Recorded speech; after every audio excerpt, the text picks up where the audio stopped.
पाकिस्तान के धूलिसात করে দেব আমরা, চিন্তা করার কিছু নেই। পাকিস্তান আর বাংলাদেশ একসঙ্গে মারবো। আর তার সঙ্গে যারা এই পাকিস্তান আর বাংলাদেশকে যে জিহাদিরা, বাংলার জিহাদিরা যারা সমর্থন করছে তাদেরকে আমরা ছাড়বো না। তাদেরকেও বাংলা থেকে উৎখাত করব, ভারত থেকে উৎখাত করব।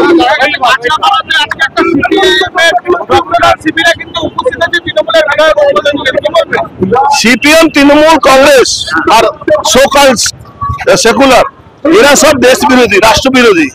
এরা নিজে ক্ষমতায় থাকার জন্য এসব করে। কিন্তু আগামী দিনে আমি একটা ভবিষ্যবাণী করি, ভারতবর্ষে দুটোই পার্টি থাকবে। একটা হিন্দু পার্টি মানে বিজেপি, একটা মুসলমান পার্টি মানে মুসলমান। মমতাও নেতা থাকবে না, অখিলেশও নেতা থাকবে না, লালু যাদব নেতা থাকবে না। মুসলমানের নেতা মুসলমান থাকবে আর হিন্দু নেতা বিজেপি থাকবে। মমতা ব্যানার্জিকে জেলে ঢুকিয়ে দেওয়া দরকার এই কোর্টের অবমাননার জন্য। পুলিশ কেন বাধা দিচ্ছে? পাকিস্তান পুলিশ বাধা দিচ্ছে মমতা ব্যানার্জিকে খুশি করার জন্য। আবার মমতা ব্যানার্জি মুসলমানদেরকে খুশি করার জন্য এইসব করছে। দেখুন, একটা জিনিস আমি শুনে আসছি, পৃথিবীর কোন মুসলমান ভালো মন্দ সব জায়গা হয়। যারা ভালো থাকে যারা কোরআন পড়ে ভালো নিজেকে বলে কি আমরা ভালো আছি, কোরআন পড়ে অর্ধেক লোক কোরআন আর হাদিস পড়ে অর্ধেক আতঙ্কবাদী হয়ে যাচ্ছে। আর যারা বেঁচে থাকতে তারা অর্ধেক লোক ওই আতঙ্কবাদীদের সমর্থক হয়ে যাচ্ছে। তাহলে মুসলমানদের থেকে আপনি ভরসা করবেন না কি মুসলমানরা কোনোদিন কোনো ভালো কাজ করবে।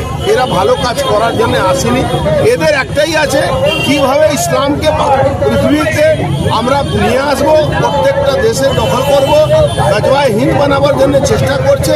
হিন্দকে দখল করলে এরা ভূতপ্রস্ত, এরা আমাদেরকে বলে এরা ভূতপ্রস্ত, মানে এরা মূর্তি পুজো করে। মূর্তি পুজো করলে এদের এদের এদের কোরআন হাদিসে বলা আছে কি তাদেরকে কতল করতে হবে যারা মূর্তি পুজো করে। এরপরেও মমতা ব্যানার্জির মতন সকল নিজেকে যে সেকুলার বলছেন শুধু ক্ষমতায় থাকার জন্যে, তাদেরও জ্ঞান ফিরছে না। আমি শুধু একটা কথা বলে যাই, আগামী 5 বছর 6 বছরের মধ্যে দেখবেন ভারতবর্ষে দুটো পার্টি থাকবে। একটা হিন্দু পার্টি মানে বিজেপি, আর একটা মুসলমানের নেতা কিন্তু মমতা ব্যানার্জি থাকবে না। মুসলমানের নেতা রাহুল গান্ধীও থাকবে না। মুসলমানের নেতা না অখিলেশ যাদব থাকবে না, লালু যাদব থাকবে। মুসলমানের নেতা মুসলমানই থাকবে।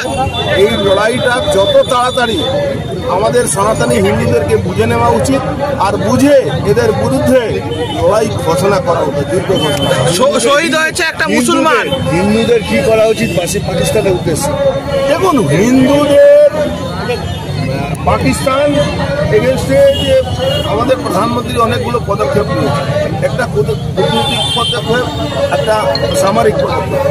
আমি বলছি মানুষ উন্নয়নের উপরে অনেক ভরসা করছে, দেরি হচ্ছে। মানুষ কিন্তু খুঁজছে, মানুষ রেজাল্ট চাইছে। এই রেজাল্ট যদি না পায় মানুষ কিন্তু খুব দুঃখ পায়। আর পাকিস্তান আর বাংলাদেশ দুটোকে পৃথিবীর মানচিত্র থেকে মুছে দেওয়া দরকার।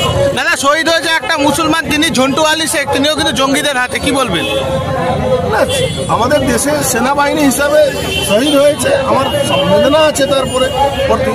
কিন্তু ওই মুখ্যমন্ত্রী যিনি ঝন্টু শেখে 10 লাখ টাকা ঘোষণা করলেন, তার স্ত্রী চাকরি ঘোষণা করলেন, আর ওই নদিয়া ডিস্ট্রিক্টে 3 জন হিন্দু 1 বছরে মারা গেছে, তার ব্যাপারে সে সেনাবাহিনী ছিল না, এটা উনি প্রমাণ করেন। দাদা উত্তর চীন নিয়ে আসছে, সেই ভিডিওগুলো দেখা হচ্ছে কাশ্মীরে পেহেলগামে, কিন্তু যখন মারা হচ্ছে সেগুলো দেখানো হচ্ছে না। এই ভিডিও কি একটা প্ল্যানিং? ওটা সব প্ল্যানিং। সকাল সেকুলার যারা 2 নম্বরই সেকুলার আছে এই দেশের মধ্যে, যারা মুসলমান টুপি পরলে তাকে বলে সেকুলার আছে, আর হিন্দুরা ঠিক করলে বলে কমিউনিস্ট আছে। এই ধরনের কিছু দোগলা হিন্দু আছে যারা সেকুলারিজম নামে ক্ষমতায় বসে থাকার চেষ্টা করে। এরা সব পাকিস্তানের দালাল, এরা অপার কান্ট্রি পাকিস্তান বাংলাদেশ থেকে টাকা রোজগার করে, এরা টাকা ছাড়া কিছু জানে না। মমতা ব্যানার্জিদেরকে টাকা দিয়ে পুষে রেখেছে, আর সিপিএম ললিপপ পাবে, ললিপপ চুষবে। শব্দ কি